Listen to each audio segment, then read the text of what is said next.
हाय दोस्तों, मैं प्रिया और अपने चैनल टेक विद प्रिया में आप सभी का हार्दिक स्वागत करती हूँ। तो आज हम इस वीडियो के जरिए जानेंगे कि जो माता दुर्गा का 7वां रूप है वो किन माता का रूप रहता है और उनकी कथा क्या है। तो माँ दुर्गा जी की 7वीं शक्ति कालरात्रि के नाम से जानी जाती है। दुर्गा माता के पूजन के 7वें दिन माँ कालरात्रि की उपासना का विधान है। इस देवी के 3 नेत्र हैं। यह तीनों ही नेत्र ब्रह्मांड के समान गोल हैं। इनकी सांसों में अग्नि निकलती रहती है। ये गदर्भ की सवारी करती हैं और बाईं तरफ के ऊपर वाले हाथ में लोहे का कांटा या नीचे वाले हाथ में खड़ग है।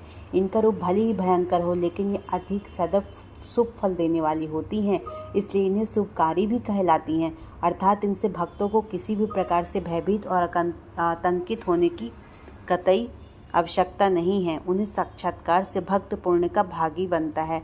कालरात्रि की उपासना करने से ब्रह्मांड की सारी सिद्धियों के दरवाजे खुलने लगते हैं और तमाम असुरी शक्तियाँ उनके नाम के उच्चारण से ही भयभीत होकर दूर भागने लगती हैं। इसलिए दानव, दैत्य, राक्षस और भूत प्रेत उनके स्मरण से ही भाग जाते हैं।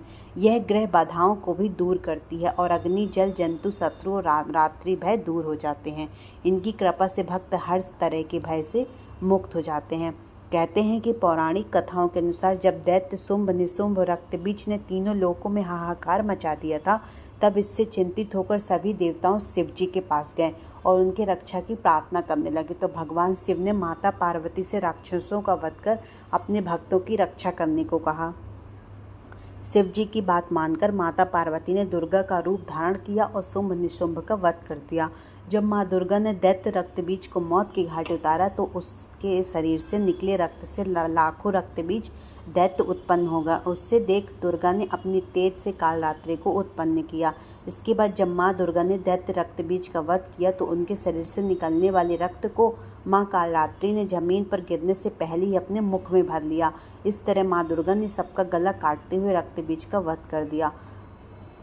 तो दुर्गा पूजा में सप्तमी तिथि माँ कालरात्रि का बताया गया है। इस दिन भक्त जनों के लिए देवी माँ का दरवाजा खुल जाता है और भक्तगण पूजा स्थलों पर देवी के दर्शन हेतु पूजा स्थल पर जुटने लगते हैं। सर्वप्रथम कलश और उसमें उपस्थित देवी देवता की पूजा करें। इसके पश्चात माँ कालरात्रि की पूजा की जाती है। पूजा की विधि शुरू करने पर हाथों में फूल लेकर देवी को प्रणाम करके मंत्र का ध्यान किया जाता है। सप्तमी की पूजा अन्य दिनों की तरह ही होती है, परंतु रात्रि में विशेष विधान के साथ देवी माता की पूजा की जाती है। सप्तमी की रात्रि सिद्धियों की रात भी कही जाती है। तो इस तरह माँ कालरात्रि का सप्तमी वाला दिन रहता है। आप भी जब नवरात्रि जस्ट आने ही वाली है तो नवरात्रि पर्व की सभी को हार्दिक शुभकामनाएं। जय माता दी दोस्तों। तो माँ कालरात्रि 7वें दिन में का उनका दिन होता है, तो आप भी जानिए कि उनकी कथा क्या है और ये वीडियो ज़्यादा से ज़्यादा लोगों तक शेयर करें ताकि पता चले कि जो नवरात्रि का जो 7वां दिन होता है माता कालरात्रि का, तो उनकी पौराणिक कथा क्या है।